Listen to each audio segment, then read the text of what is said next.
Welcome to The Last Word, brought to you by Montgomery Bank. I'm David Jenkins. He's Chris Popst. And Chris, all kinds of upsets last week. Well, Yes. I guess there are no upsets anymore. There are no upsets because we don't know what's going on.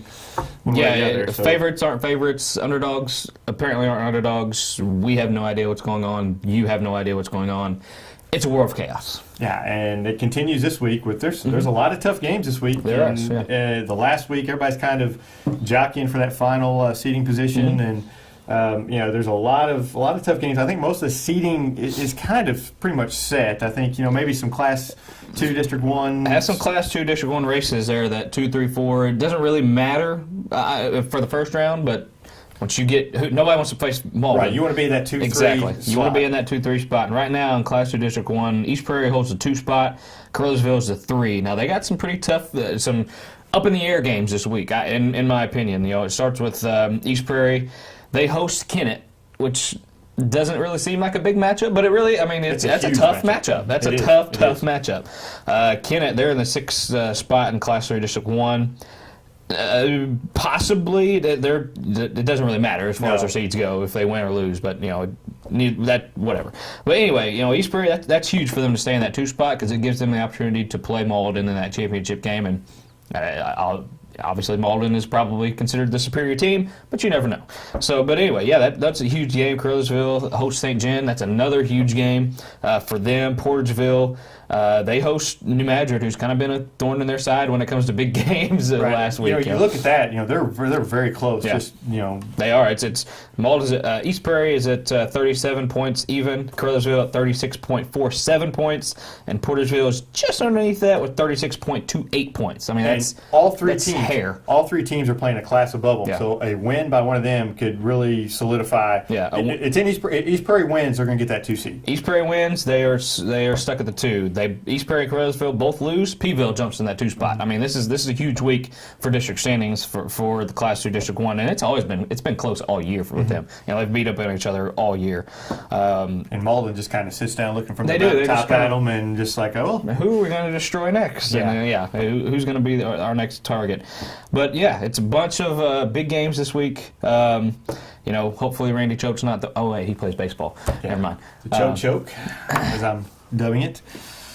Oh, Cardinals. Yeah, Cardinals just not making the plays. But I told you that wasn't a play that obviously it sealed the win for San Francisco, but you can't give up 4 runs in the first and then expect you had to play in right field. Yeah. If you just kind of look at it, the Giants are making the plays. The Cardinals just aren't. I mean, they're just kind of making. The Royals undefeated in the playoffs so far.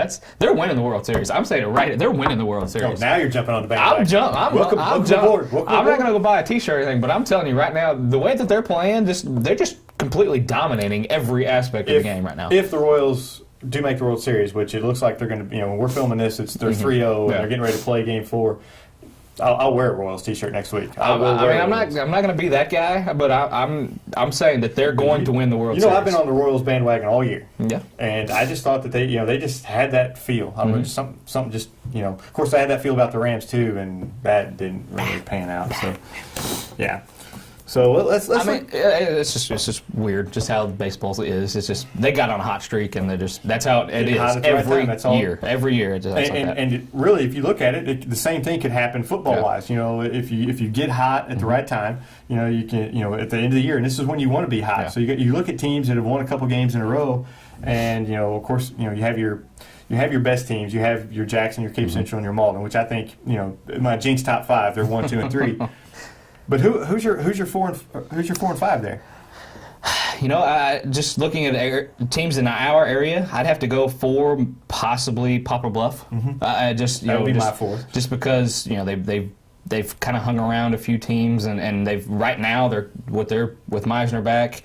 They're scoring points and stuff like it. That really says a lot about. And they're just coming off a loss. Exactly. That really says a lot about how kind of the parity is this year. We've said it all year. So who's your 5? Right now, it'd have to be Sikeston. I mean, it really would. I mean, just they've kind of turned things around, and it looked like after that Poplar Bluff loss that things were just gonna just go on a dive. but they've turned it around.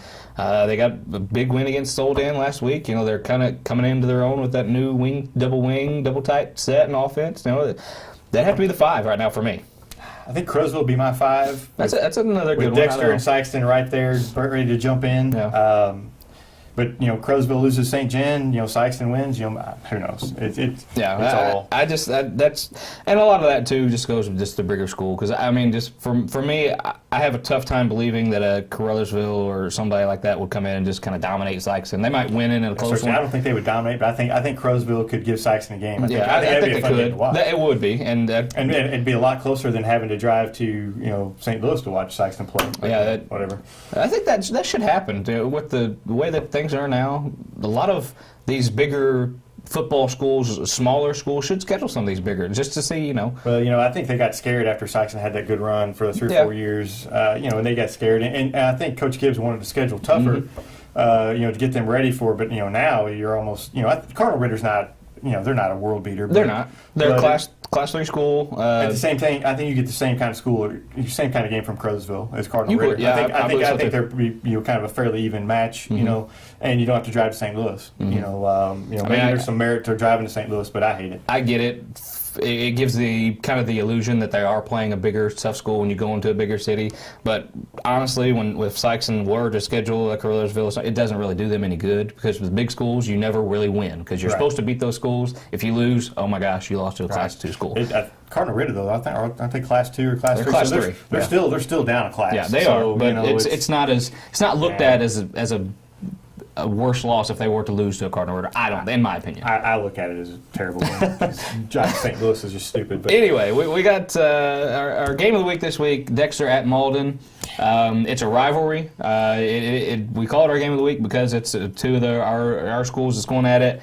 Malden, obviously the favorite here. I'm taking Malden in this one. Jinx, we have some unbelievable stats from Malden this year. It's just off the charts. It's unreal. First off, Malden had beaten Dexter 3 straight times since '82 through '84. Yeah. That's this is big. Malden wants Dexter. Dexter has kind of got a little chip on their shoulder now, thinking, hey, everybody's saying we're going to lose. We're going to, I don't think it's going to matter. If you look at their stats, as a team, they're averaging 344 yards rushing a game.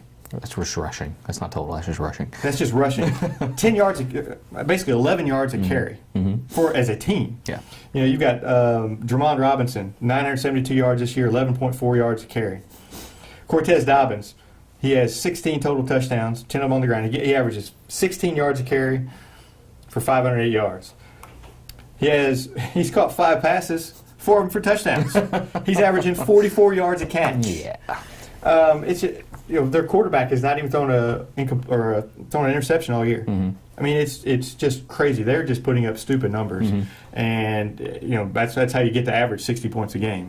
These are video game numbers. Yeah, and a lot of it, you look at it, Malden, they're a very good team, but at the same time, look, their schedule is a hampering for me. I think Dexter and Crowsville, the two toughest teams on their schedule. We said that all year. Yeah. So Dexter, and they blew Crowsville out. Crowsville blew Dexter out. So, you look at it, and I think Dexter will give them a game for a while. I don't think they have enough offense to keep up. Yeah. And I don't think their defense is going to be able to slow them down if they don't have the speed. And Malden has a good offensive line. And that offensive line will open those holes for those running backs. I just don't think Dexter has the speed to keep up with them over the course of the game. I think, Malden wins. I'm not going to say turbo clock, but they're going to win pretty big. Dexter struggles and has struggled with teams like Malden, who has guys that can get on the outside. Dexter's that's always been their Achilles heel. I'm like you. I think it might. I don't even know if it'll be close. Honestly, it's just it's just a Dexter in me coming out. I want it to be. I'm not saying it's going to be close. I'm just saying they're going to keep up for a while. Yeah. And I just think that Malden just got too much. Malden may actually have to play 4 quarters. I think Malden has to play 4 quarters. Their starters will play one full half of football this week. Their starters, I think, playing all 4 quarters, even if they're blowing them out, because Malden. I know some coaches over there, and I know some people over at Malden, and they don't like Dexter at all. Yeah, and many people don't really know that Dexter Malden rivalry. Now, when I was in school, there were fist fights after games and stuff, and the state coming in and stuff. There was back a in lot the of 40s. They were just really rougher back then. It was back in the days with the horse and buggy. I know, yeah, and talk a little bit about this Kennett East Prairie matchup. Another big matchup for the Class 2. For me, we talk about teams getting on a hot streak. East Prairie, the way that they've been winning and kind of coming back late, they can't do that against Kennett. They have to come out stronger. They have to do that, but the ability for them, I mean, they scored 20 points in the fourth quarter, at least three times this year, and they have that ability to just kind of turn it on. It seems like, and that's my reasoning for picking East Prairie in this one. I'm going to take Kennett, and I'm going to take it for one reason, because since they put Edward Wilson behind quarterback, now I've got the numbers here for that. I've got all kinds of numbers this week. He's rushed for 573 yards last 3 games. That's in 3 games, In 3 games, and 9 touchdowns. He's also thrown for 3 touchdowns and threw for 188 yards. They're a different team with him. They're explosive. They barely lost to Dexter. They killed Charleston, and they kept up for a while with Malden. But that obviously is not going to go over the course of a game. Kind of the Dexter scenario there, but I think Kennett can play with East Prairie. I think it's going to be close. But I think Kennett and Edward Wilson, I think he's just going to be too much offense for them to.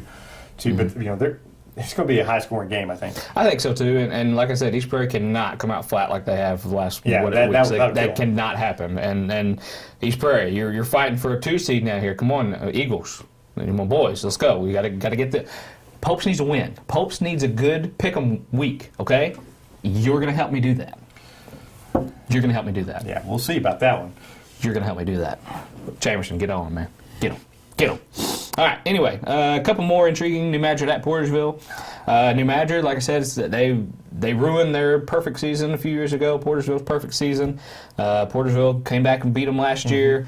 New Madrid, unfortunately, Coach Dryden was not with New Madrid again this week. He's still going through some health problems. Yeah, we don't know his status for Friday. We don't know. Don't know if he's going to be, and that's obviously been a huge loss for them without him on the sideline. Yeah, they've been outscored. They just haven't played well the last 2 weeks. Yeah. They just haven't, and whether it has something to do with him or not, but they should not have been beat by Fredericktown by the way they were, and they're just not playing well right now, which is why I'm going to take Portersville in that one.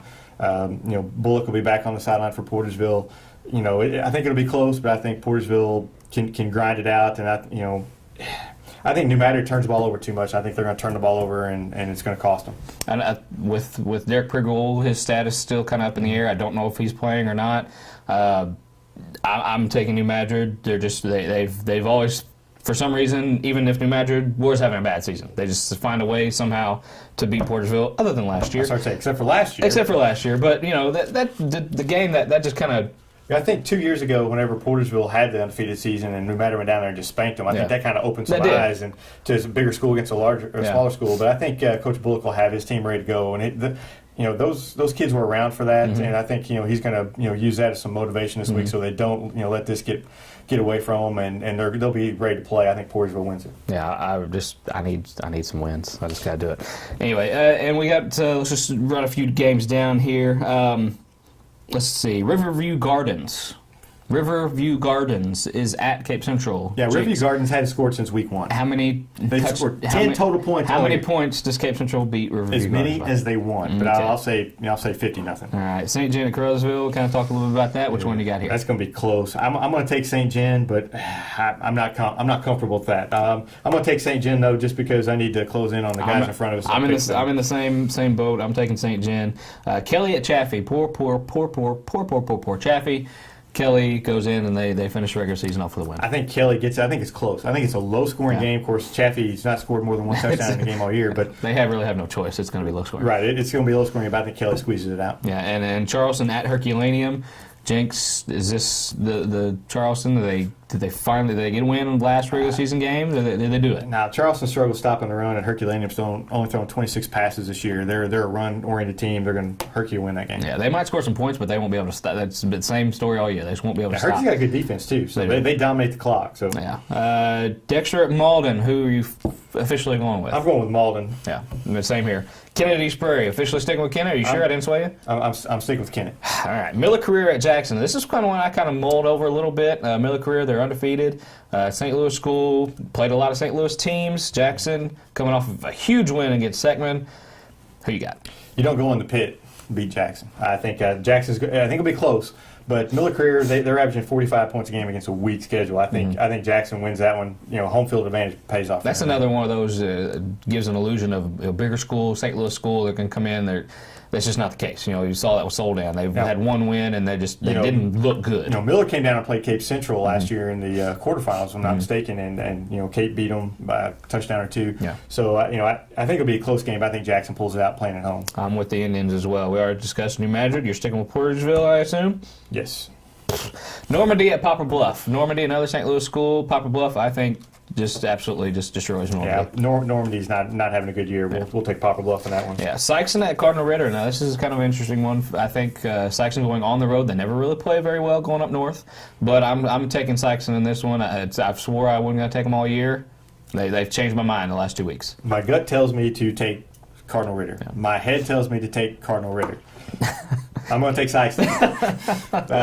They just tell you what, your fiance must love you. They're playing better. They're playing better with the wing tee. You go up there. Cardinal Ritter's not a world beater, but they never play well up there. Yeah. But Cardinal Ritter's got them the last couple of years, if I'm not mistaken. But like I said, Sikeston is coming to their own with this wing tee. When I go against them in a close game, they always it always burns me. So I'm going with them this time. Yeah, it never fails. Scott City at Perryville. I tell you what, Jinx. Never pick Perryville. Never take Perryville in a close game, in any kind of game. Ever. Yeah, never take Perryville. So we'll go Scott City there. So hopefully we get some of these picks right. Who knows? We'll probably no matter to pick them. I mean, obviously we kind of joke around. There's big games this week. I mean, if you can get out, watch some last regular season game. Hopefully no rain. Hopefully it stays clear. But there's tons of big games this week. Lots on the line. Lots at stake. It's going to be a good week of football, I think. A lot of close games, a lot of upsets, possibly. It's going to be a good week. And we'll be back next week. We'll talk about districts and how it all sets up. So we'll see you next week on The Last Word.